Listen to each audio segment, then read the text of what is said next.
Certains donneurs de leçons installés dans des bureaux climatisés à 12 degrés, en voiture et à domicile aux frais du contribuable béninois, viennent sur les panels TikTok nous expliquer que si une femme accouche sans argent, c'est parce que l'homme qui l'aurait enceintée serait irresponsable et n'aurait pas su prévoir. Quel cynisme! Quelle déconnexion!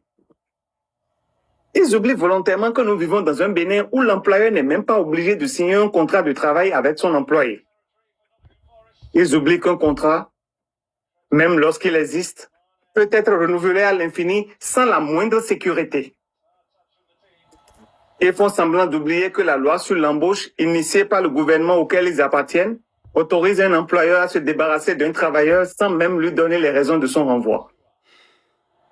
Alors quand nous crions la précarité de la vie du travailleur béninois, ce n'est pas un slogan politique. C'est une réalité crue dont l'une des conséquences les plus tragiques est l'incapacité de payer les soins médicaux élémentaires, les frais d'accouchement. Vous avez beau épargner, parce que l'argument développé par ces gens, c'est qu'on n'accouche pas le même jour qu'on est tombé enceinte. Alors lorsque vous enceintez votre femme et que vous épargnez sur 5 mois, 6 mois, et qu'au bout du 6e mois, vous êtes renvoyé comme un malpropre de votre travail, que vous vous retrouvez sans indemnité, dans l'incapacité de payer même le loyer où vous vivez avec votre femme enceinte, vous venez nous dire que le Béninois est irresponsable? Sérieux là? Vous n'êtes jamais allé dans un pays où les hommes sont irresponsables? Je suis désolé, le Béninois n'est pas irresponsable. Pas du tout. Il connaît l'importance de l'enfant.